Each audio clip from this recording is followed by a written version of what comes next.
Alrighty, welcome to another exciting episode of Safari za Mabingwa, the only platform that we get to sit down with Mabingwa, tunapiga stories za safari zao, we get to also inspire, unasikia story that they've been through, the journey they've been through, and the amazing records they've broken, ama the ones they've set, and how they're living their life in a very simple way. When you meet them, you don't even know you're sitting amongst greatness. The lady I'm interviewing on this platform today is one of those individuals I'm speaking about. She's amazing. She's very bubbly. She's charming. She's beautiful. And also, she's a champion. But when you meet her, probably because she's in Kenya, sasa wewe nini. But now, after you hear the story, you'll reconsider. Safari za Mabingwa is a platform that gets to do that. We're giving flowers to the people that deserve them the most. And you can be part of this. Unaweza kuhesabika na Mabingwa. That, of course, is our hashtag because Daka Mamili and Team Kenya have come on board and they've made this possible. Your host, of course, Obina is in the building and I'm hosting Jane. Lakini, before niseme jina yake, hata alikuwa shajiposition. Okay, Jane, let me have it. It's fine. Okay. Yeah. So nisiseme Jane, Asante, inaitwa tu Jane. At least you twang it a little bit. Oh. Yeah. Jane. Yeah, because mkisi atasema Jane, but no, just call Jane. But when mkisi? Yeah. No, Aluo. Yeah. Sawa mwana pole. I should have known better. So I am hosting Jane. Yeah. But si jina yako ni Jane.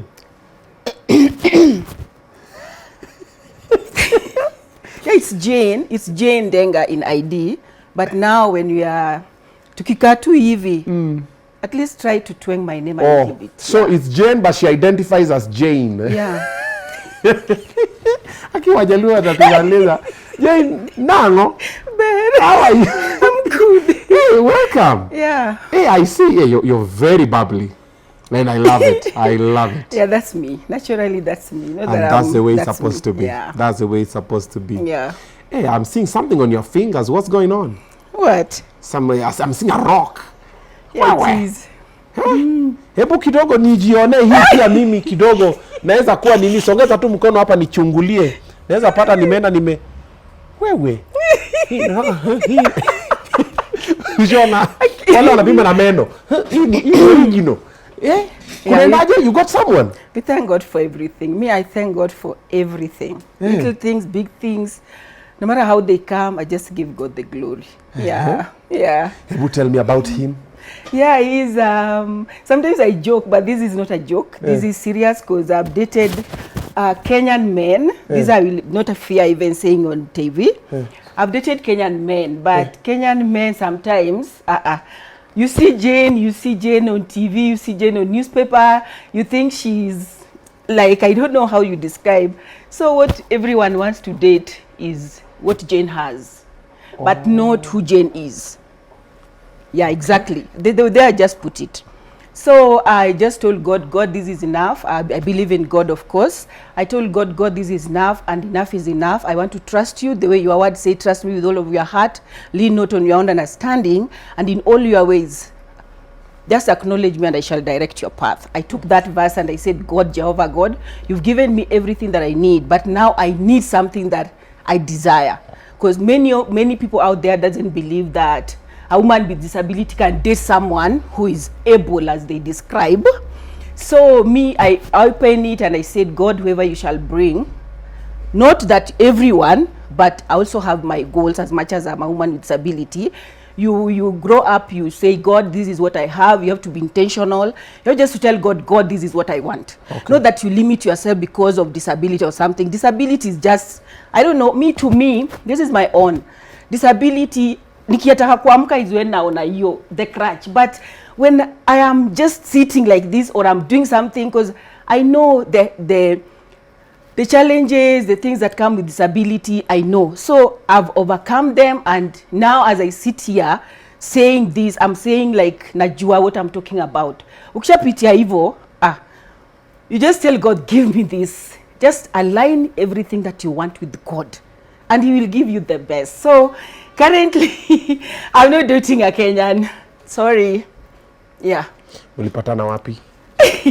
Sports, of course. Si country gani? Sasa zinasema si Kenya, of course, hamkutaka kuomba. Okay, now let me tell you how we met. we had this tournament tour from Nigeria. We play in Nigeria.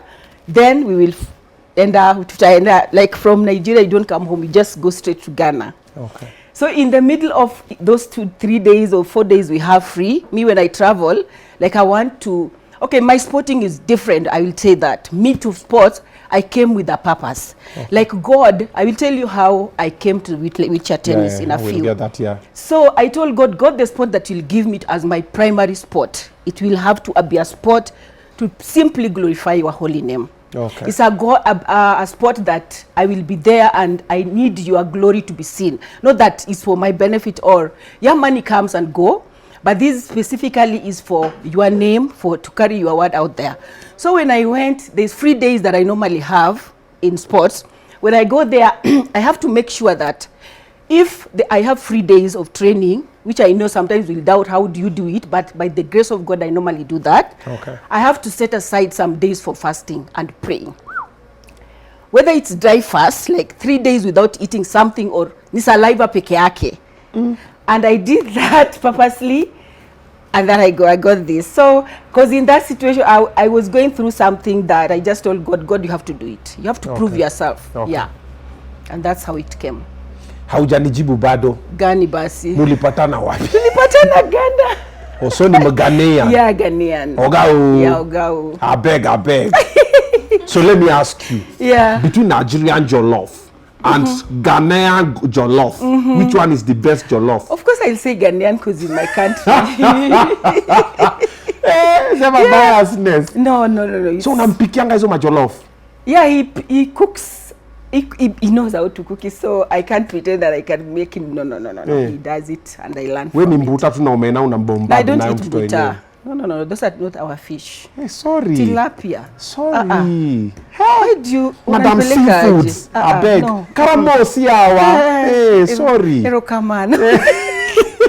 I didn't mean to offend. All right. So now that is off the knee, but congratulations. Thank you so much. Umesema when did he propose? On my birthday, 25th. Okay, I'm saying this so that you can bring present next year. Okay. 25th November. That's my birthday. Okay. Yeah. Alingoja kwa birthday yako? I was in Turkey, by the way. I was in Turkey last year. And I celebrated it in Turkey when I came back.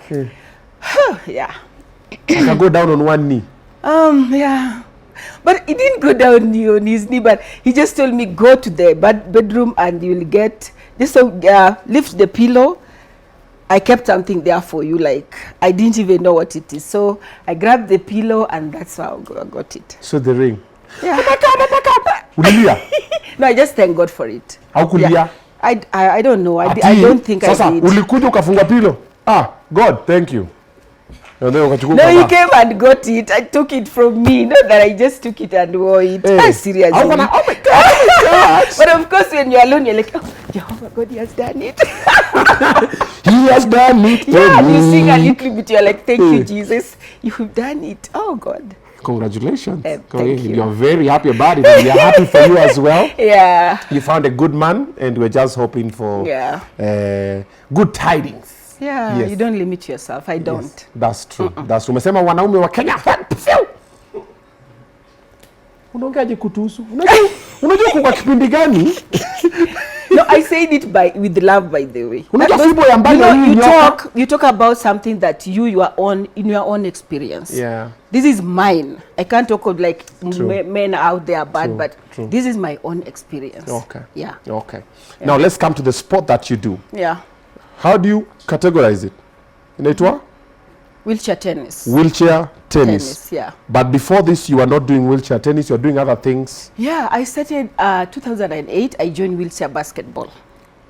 After wheelchair basketball, I was in all sports, para volley. Then I also am a woman who always, I look at myself in leadership categories. Okay. So in 2008, I was training every sport. I joined wheelchair basketball. I joined para volley. I went to powerlifting. Yeah. Then 2012, they came with wheelchair tennis. And wheelchair tennis, they just said randomly, whoever wants to go and try this game can go to KU, Kenyatta University. Okay. Mimi ni nani ko hustle? Nayo. Because the reason why initially I was not even having that ya kwenda sports. But I have done public relation, I've done customer care, as normally everyone knows that persons with abilities should do customer care. I've done international business communication. I've done like, I don't know. So I sat down and one day I took my CV to South Sea. Okay. So in South Sea, St. Mary's hapo. So I went there, I took my CV, and then nikipeleka CV, I look at that CEO, I was like, I think the CEO himself saw the disability before the person. Oh, yeah. After I've left is when I realized, because the way he was talking, you know, the way Obina, you are talking to us like free, not because of your job, it's passion that is in you. Yeah. And clearly you can see that even that friendliness you can see in someone. Yeah. I didn't see that CEO then. So, mpaka sahi bado sijaitwa hiyo kazi. So utaitwa tu. Hata hospitali ilitoka. Don't worry. So, patience. I sat there and I was like wondering, and you know, after school, I stayed home for 10 years. Yeah. 10 years without job. God has his own way. Yeah. So, by the time, I need a tissue. Need serviettes.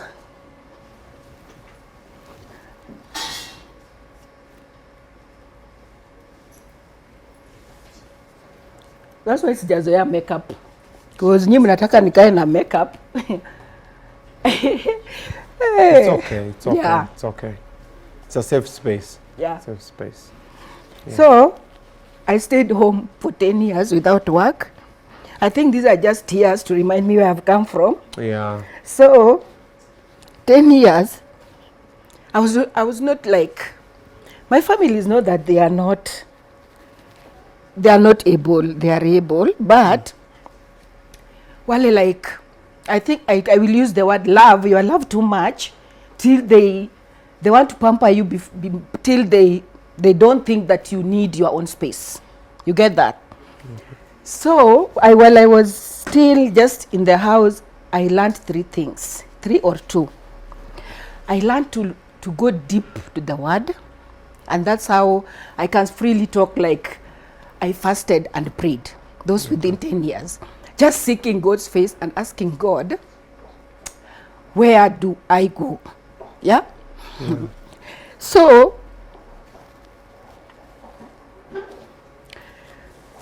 am I crying? It's okay.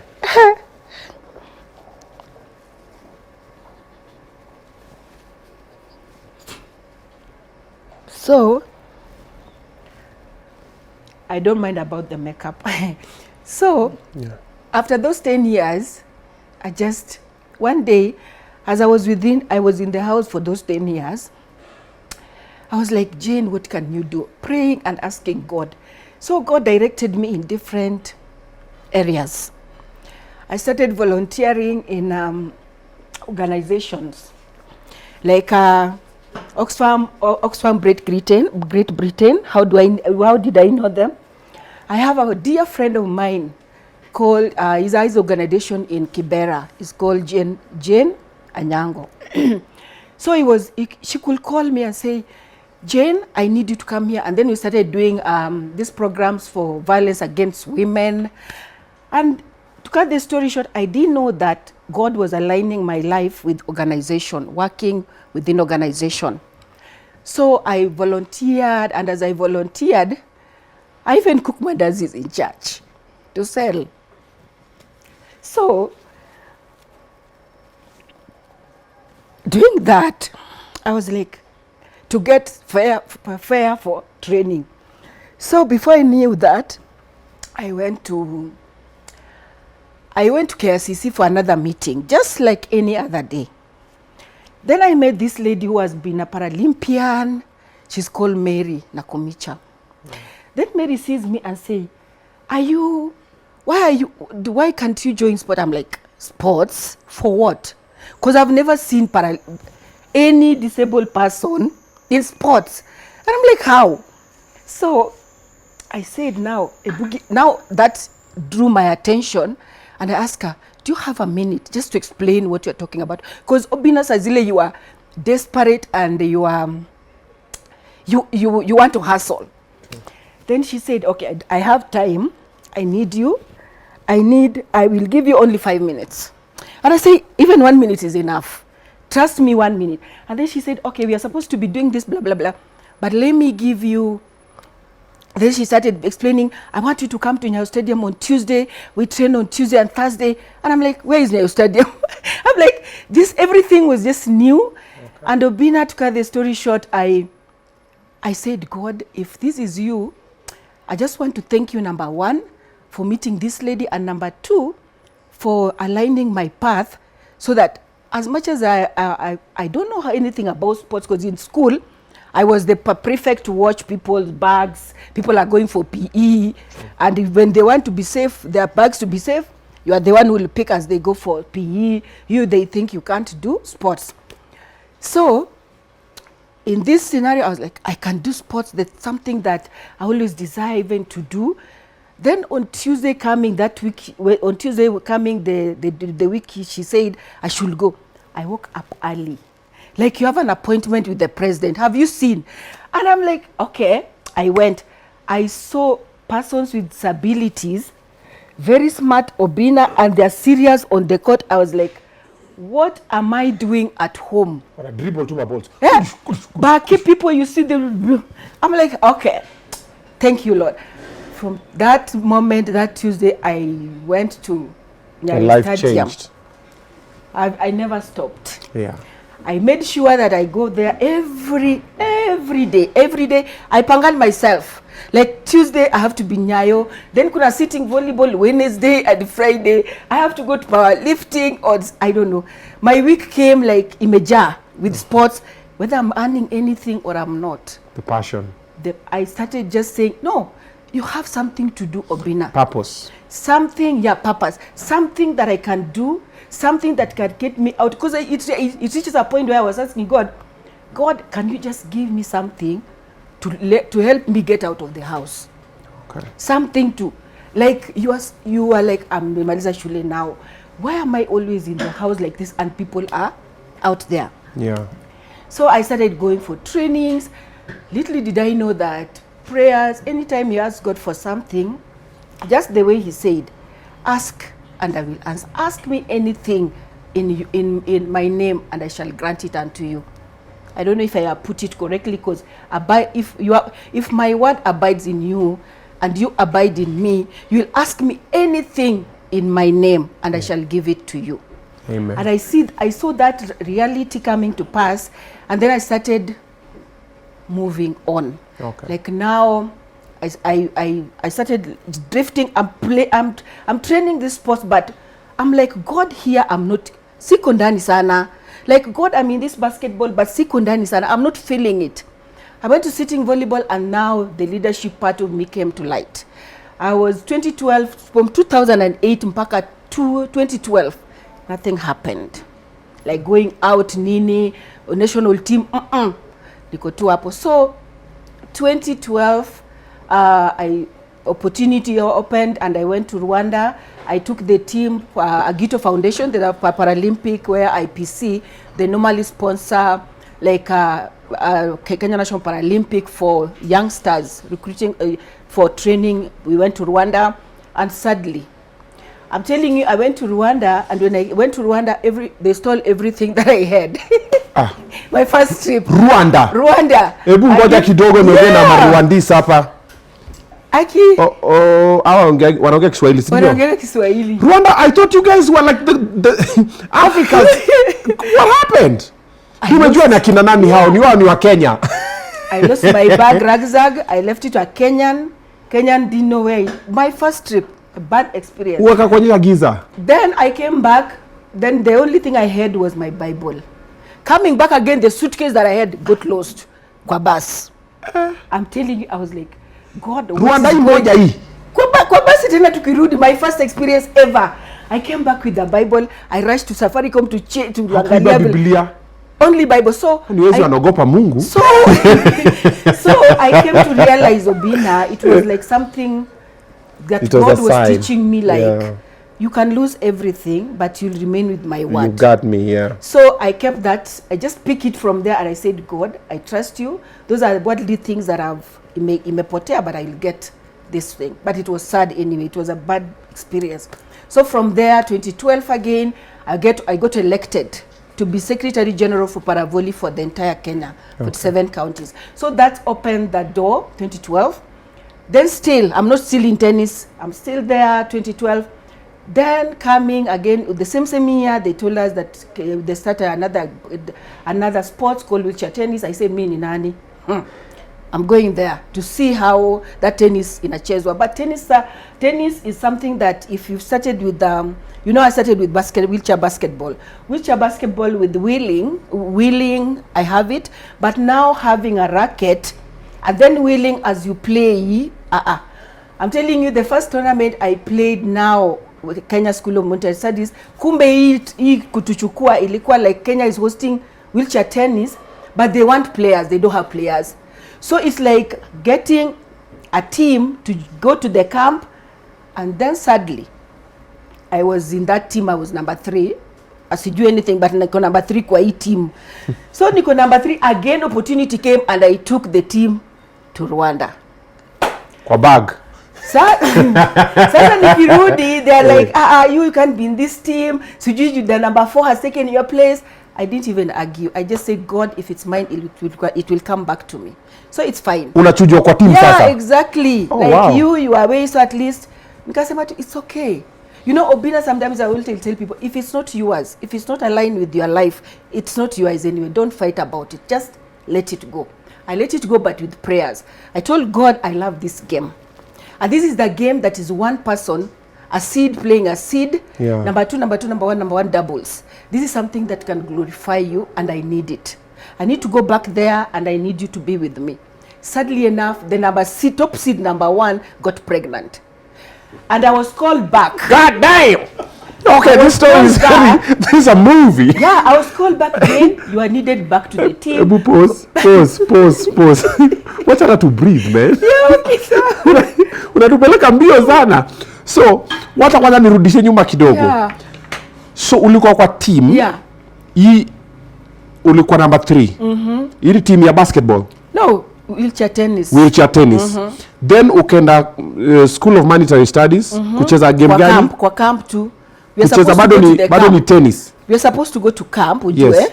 but now they need the unajua tennis ni 3, but now we can be 4, so that number 1 playing, and then doubles.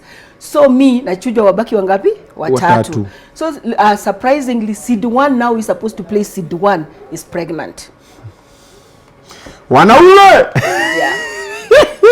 You said God was working still, Mungu alikupigania. Behind the scene. No, that was not behind the scene. That was in front of the scene. It was So I smile and I say, God, you exist. God, I love yani you. mwenzaka anapata mimba another to celebrate. Getting pregnant is not bad. Yeah, we are not saying it's bad. Yeah. Hata kama umetoka kwa team, is pregnant is a blessing. Okay. Me is a blessing because I'm coming to the team also to represent the country. Yeah. So as I joined the team, that was my first assignment for national team. Okay. First, getting the jerseys, feeling like, because I've been playing, I need these jerseys. That's the first time I wore that jersey and representing our country. But I was playing, I was like, I don't know the rules, but I'll play anyway. I pick her to the ball. So we did that, and that's how I got myself. And I started now reducing training basketball. I started reducing everything, but in all this, I'm still a leader for sitting volleyball for 2012 till 2016. Yeah. So within 2016, You're balancing this and but that. now I'm asking God. Now I need to perfect this game. Now through prayers, Obina, I'm like, God, it's now between me and you, because I'm not playing for any, but I need you to lift me up in this game. So 2013, I won Kenya Open, both singles and doubles. We hosted. I won and I got it. And then 2014, I qualified for World Team Cup. This game, now I've left all the games, but I'm still leading sitting volleyball. At the same 2014, I took team to Morocco for qualifier, for Olympic qualifiers. We won bronze for women, but men, they were number 4. So coming to now, living alone, everything, and just, this is my primary sports, and now I need you, God, to show up. He showed up. So he started lifting me one by one. I can tell you challenges are there, but now I started seeing God in this sport. Yeah. Now I started diverting from each and every sport, but asking God, I need you here. Why am I talking about God so much? Because the reason why he's the center of everything that I'm doing, Obina. So 2014, I will take you through the years because they're fresh. 2013, I won Kenya Open. 2014, in tennis, I qualified for World Team Cup. I went to Alphen, Netherlands. 2015, I started doing what we call features. Features in tennis, that you're traveling, you're getting funds from International Tennis Federation every year. There's no missing, you can travel every year. So in short, from 2012, the way I started training wheelchair tennis, I started traveling there. Okay. Till to date, I've never stopped kupanda ndege. That's how awesome God is. Like, God lifted me in a way that I can testify that He is God. Yeah. So two consecutive years, we qualify again for World Cup. 2014 and 2017, 2018, we qualified. And the one that made me now shine is when I won Sports Personality of the Year 2018. I was like, okay, God, you've done it. This is tennis now. Leave alone other sport. This is tennis. Now I started drifting from every sport. And you know, the sadness for 10 years started now too. Like, and now I am moving somewhere. Yeah. Now, God, you're aligning myself. And then the same year of 2015, I got a job through now being exposed in sports. I got a job with Action Network for the Disabled. They asked me if I can work with children. Mimi ni nani hustling. Nimekubali. So I started with a salary of 17,000. I didn't mind, because from that money I can give tithe. And you know, God says, give all tithe into the storehouse. Test me on this and see if I will not open the windows of heaven for you. Yeah. I'll fight your divorce. Nations shall call you blessed. Hallelujah. So I took that verse and said, I want to be called blessed. Why not God? And you are the center of everything. So every time I get money, whether 1 million or 100, it has to be tithe there for God. So I worked for 7 years. I work, but I'm in sport, work and in sports.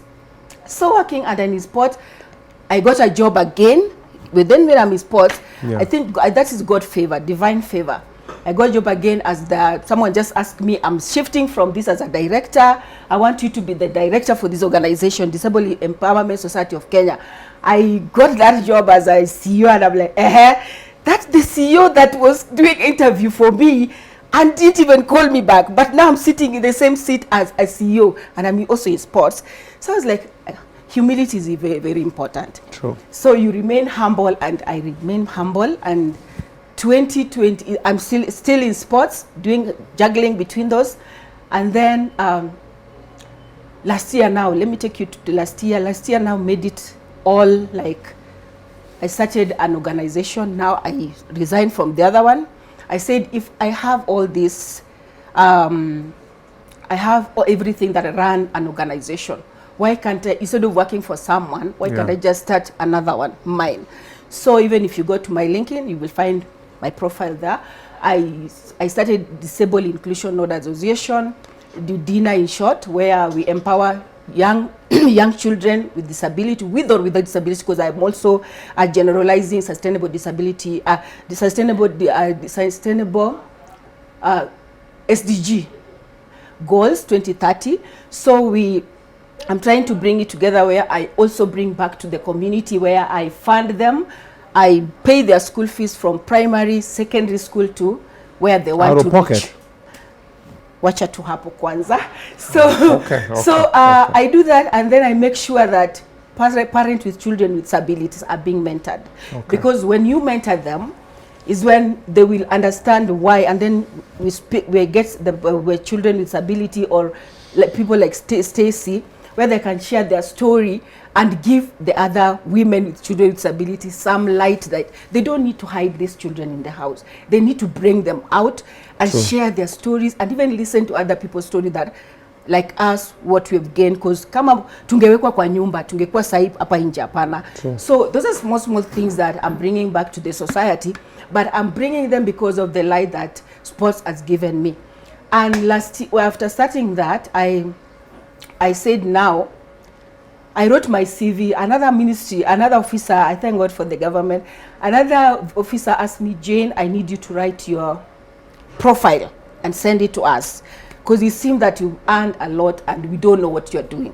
Those are the things that are included. It's also good, I can encourage someone, the little things that you're doing, always put them into a profile, they can sell you one day. True. So last year when Shuja came, my name was there. I was awarded the Shuja 2023. Before I knew it, the organization I just started last year won the impactful CBO 2023 of the year 2023. And then when we went for All African Games, if you don't want to see how God works, the only medal that came into this country, we had wheelchair basketball, we had amputee, and we had wheelchair tennis. This was my only silver. The one who came with the silver medal, only that silver. So to summarize it all, when December came last year, I saw my name gazetted by the president that I've been awarded. So I want to bring where my name will be now, the way you'll call me now, not bragging, but humility also. So I saw my name is written there, and I'm awarded Order of Grand Warrior. So it's Jane Ndenga, Ndenga, OGW. OG's in the building. So this is through sports that wheelchair tennis has done. Just as an athlete, when you sit and you analyze what you want to do, you just pick a sport and then think of what you want to do with the sport. Okay. And then ensure that this sport, it's your passion, it's from the heart, and don't think about the money first. Money comes, because when the money comes, now it will help you even to plan how you want to train, because those are one of the challenges challenges we have is how will I train, especially the youngsters, bringing them into sports now without training, without knowing where the money will come from, how will they survive, and especially when they have disability. It's not easy, because I was there, I know how it is. It's not easy. So bringing them, they say, I invite you to come to I train at Nairobi Club. Yeah. So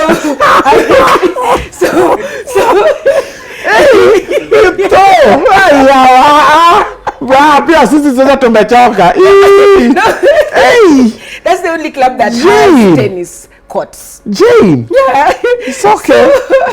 OGW, she's talking, we listen. It's okay. Nairobi Club training. That's the only within, apart from the nearest. Let me say within the nearest here, the Nairobi Club, because hatuna courts zingine. So that's the only place that we have the courts that are clay.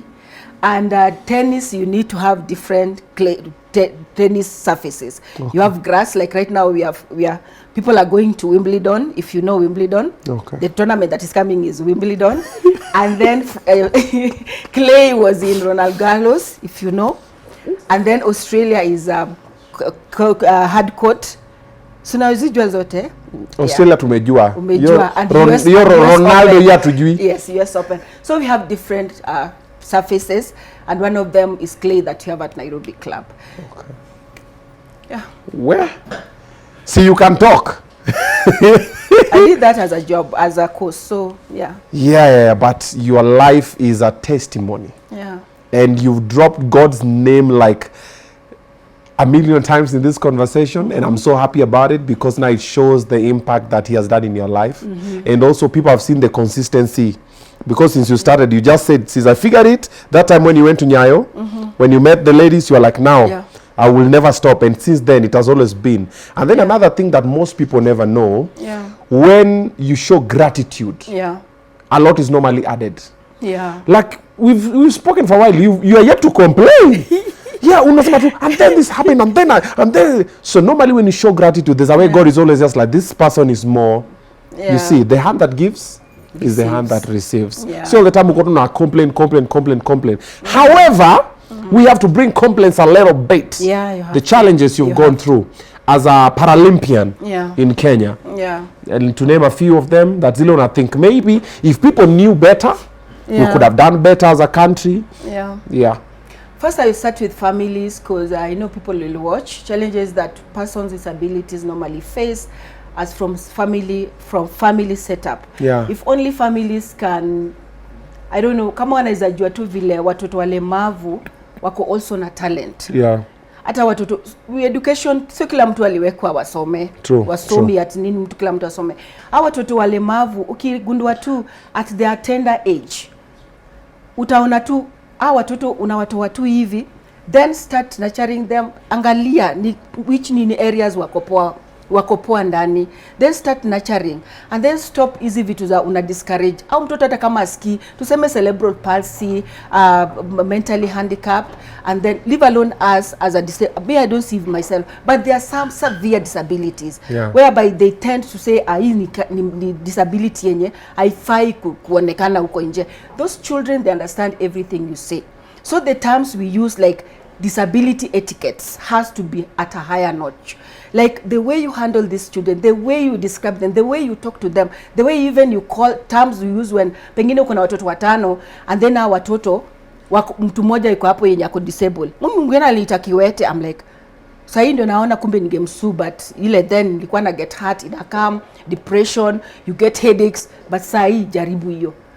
So family setup first, those are the challenges that sometimes they bring you down. They don't see the potential in you, they bring you down, and then you also feel like kama familia yangu wameweza sema I can't do this, who am I? Unakaa hapo una relax, and that's when you find tunakaa tu, unaweza mwambia mlemavu kuja kwa sports, watakuuliza kwanza, they shy off, wanakuambia siwezi, because the first wanajua family hatuwezi pata hii, hatuwezi fanya hii.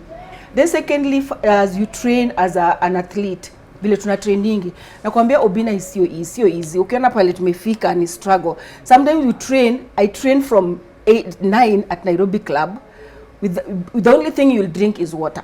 You take, because you make sure you na water bottle that you'll fill, because hata kama utakuwa na banana, you have to share that banana with other people, because as you share with others, sharing is caring. We share and we train like 4 people, 5 people. Hakuna mtu atatoka hapa anaenda lunch na mtu atoka 6, especially saa zile inaenda tournaments. Kuna hiyo training yenye intense, but hakuna lunch. Wow. Hakuna lunch na utaona ni serious stuff. Alafu kama mwingine sio kila mtu akona pesa na kila mtu amekuja kutrain kwa akona do. Unaweza kuwa nao lakini sasa you have to share that what you have. True. So that's another challenge. Na hiyo ndio inafanya watu wasikuje kwa sports sana, do hakuna. Okay. Number 3 is equipments. Unaona kama wheelchair tennis, we need to have advanced wheelchairs. I started with motivation, and many of us wakijoin motivation, but ukienda kwa competition is a different thing. Hiyo kila mtu unajua, kila mtu anaikuwa na disability yake. Kila mtu anaingia uko na disability yako, but wheelchairs zinatengezwa according to your disability. Kama hii yangu amekuona na wanaona hii wheelchair iko supposed kukuwa Mercedes, I'm telling you the truth. Google wheelchair tennis and see how they are being made. Mercedes Benz, Prado, everyone. They have wheelchairs. Koja, pause. Pause. Umelipoteza kidogo. Unasema wheelchair ukasema Mercedes. Ini ujaluo ama ni kitu real? Real. Koja. Google wheelchair tennis and Google Odette from France. Just wheelchair tennis and tell me, just go Paralympic wheelchair tennis. Wacha tuniangalie saa hizi juu mimi umenipoteza kidogo. So umesema ni Google? Paralympic wheelchair tennis. Olympic wheelchair tennis. Angalia any player that is playing there wheelchair when you Brad Parks, Dede de Groot, angalia that wheelchair world number 1. That's the world number 1 in chair tennis from Netherlands, de Groot. Yeah, that's the world number 1 for us. Because me I didn't tell you by the way, I'm Africa number 6 and world number 79 and Kenya 1 as we speak. Oh, hiyo ndo chair unasema? Here de Groot. Angalia hizo na kuna hauna kama hii? Sina kama hiyo. Wewe kuna ile normal? Niko na motivation and I got a donation from Australia. Now niko mjaluo kwa hiyo category kama ya hiyo saa hii. Okay. Okay. Oh, so you need such kind of no wheelchair like that for tennis here. Oh. Yeah. Okay. So if you Google for Odette, he's also a France player, you'll see the mark for Mercedes Benz, that wheelchair. Odette. Like wheelchair player. Houdet. Yeah. Wheelchair tennis. Yeah. Ah, Look at that hey, wheelchair. now yeah, that Mistima. And then he learned, and he puts one leg because he's amputee one leg. Yeah. So he goes one like this, and look at the wheels. Hey, yake ni noma, hata hizi miguu ni stima. So they are made in a way that you choose which brand. If you say I want Mercedes-Benz brand, the wheels will come with a Mercedes kind of. Then they are lighter. The metal is lighter. Yeah. Yeah, the metal are lighter. You sit and you can maneuver, and you tie yourself. By there, I've seen, you've seen those how ones. Yeah, because I can see even the way he's leaning forward. Yeah. There's some stability here. Yeah. Okay. Okay. So this is another major challenge. That's another major challenge because we compete with them. We meet them even in World Cup when we go. We meet all the players with the same wheelchairs. And so una compete na huyu jamaa hivi? Yeah, our men compete with them and I compete with the group. Oh. Yeah. Na wako na hii nyinyi hamuna? We don't have that one. So those are the challenges. Okay, okay. And another challenge is a lack of more tournaments. We don't have tournaments like, wheelchair tennis to qualify, like I'm 79 right now in the world. Yeah. For you to make it to Paralympic, you have to there's a calendar that is made. A calendar from January to December. That when you play they're like 100 plus tournaments. But if you can manage to play a tournament from January, February, mpaka December, you'll be able to, your ranking can come down. But that's what we are lacking because now funds, we thank God for our government. They normally come when we have tournaments. They bring tournaments. They pay for the tournaments that you want to go to. But there are some tournaments that we also need to be, I always encourage our federation, let's look for the funding so that we improve the ranking of players. So this is something that is in the process, but that is one of the challenges that I think all the federation are facing. There are tournaments out there, but also another challenge is lack of hosting more tournaments. Hosting is cheaper than traveling. If you host, like right now we have Billie Jean King Cup. The money that the government has given has enabled them to host that tournament, but it is here. So at least for once, the government is hosting, but also it will help in tourism and hospitality within our nation. I'm talking about tourism and the hospitality because it's yesterday that Ministry of Labor and Social Protection put me into their me or nominated me to be in their executive council. Yes, to represent person with disabilities in that category. Baby girl is winning. So teach us your ways. God. So those are the challenges. Yeah. And I can say that with the right now we have Kenya National Paralympic, which I can say that they've really done a good job ensuring that the athletes are qualifying, and at least every athlete is given an opportunity to go and make it out there. All the qualifiers that the Kenya National Paralympic had, at least they've tried to give each and every athlete an opportunity. There's no athlete that have been left behind. Yeah. And we are so grateful that we have the right leadership in Kenya National Paralympic. And now we are looking forward to going to Paris 2024 with a positive mind. That's what's up. Yeah.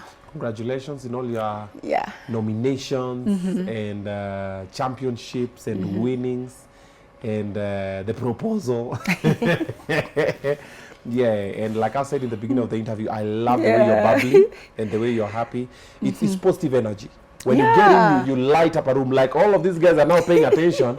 I'm like, what happened when you interview the other guys? Now everybody knows. Come on, guys. So thank you very much for that one. Thank you so much. And as we'll continue supporting you, that's why we do this show. You see, like, like your story, there's someone who didn't know it. I'm one of them. Yeah. But when you sit down, you're like, wait a minute. So we start having a different perspective of sports in Kenya and the sportsmen and sportswomen in Kenya. Yeah, but I have one thing to add before we finish. Okay. Like you find persons with ability, they are also in terms of employment. Yes. This one I'll say without fear the contradiction. Yeah. Like let's create a space where all persons with abilities are being awarded. Yes, they are being awarded when they win, but you find other spaces that like you find our counterparts like Kenya Prison or the Malkias. Yes. They're in different jobs categories. But when they come, you see they are being given promotions. Now, person with disability, we are also requesting if this can be applied. Like you see, let's mention, of course, Helen Wawira powerlifting, and there's some other heroes out there. When they earn, they come and bring gold or medals to the country. Let corporates, let even the government insist or create that space where they're being created some jobs for them, not even for us. Let me use us, for us not to remain in the same space. What if you retire? What happens when you retire as a person with disabilities? Let's say disability sports will not be there forever. There's a time that you have to exit. But when you exit, where are you going to? Let's create a place where when they finish, when we are done with sports, what next? Is there any provision where an athlete actually retire? Is there where they're being awarded? How are they exiting? That's another question. How are they exiting? Let's create that space. Let's create that a place where they can be awarded, and even when they retire, there's a certain vile wanasaidiwa wasikue like sasa they're coming back to the society sema nisaidie, and you are hata family sitakwambia wewe ulikuanga huko kwa sport ukitraverse pesa zako ulipeleka wapi, and remember you are helping them. Sasa wataona hiyo ulikuwa unasaidia, wataona tu ubaya tu, but now to cover the ubaya that even the families can see, let's create that space where hata wao wanaweza saidiwa, and then we create ile pesa wanaweza pewa ama wapewe job. Wapewa job, wafanye, wakae hapo, wa retire, waambiwe bye, go relax home. Good. They've had it, they've had you. It starts with us talking about it, and then action will follow. But when we're on the right trajectory. Yes. Thank you so much for being very open about it and being very vocal. And being bubbly and happy while doing it. At least I mean when changamusha. I always have it, some time. But asante sana. But I'm happy for meeting you too. No, pleasure. Pleasure is all mine. Salimia mzee. Nataka kumwambia kitu mzuri. Aizi sikia cause ako maju. See what I watch it. It's gonna be streaming live, man. It's a big platform. Thank you for being in my life. I thank God for you, for being the king of my life, and stay good and love God. The secret to finding a good husband, hebu ambia wengine. Just be you. Don't exaggerate anything. Just be you and be a woman that serves the Lord. There you have it. I can't put it no better than that. I can't say anything beyond that. So I'll see you guys in the next episode of Safari za Mabingwa. Remember the hashtag is Sabika na Mabingwa, courtesy of Daka Mamili and Team Kenya.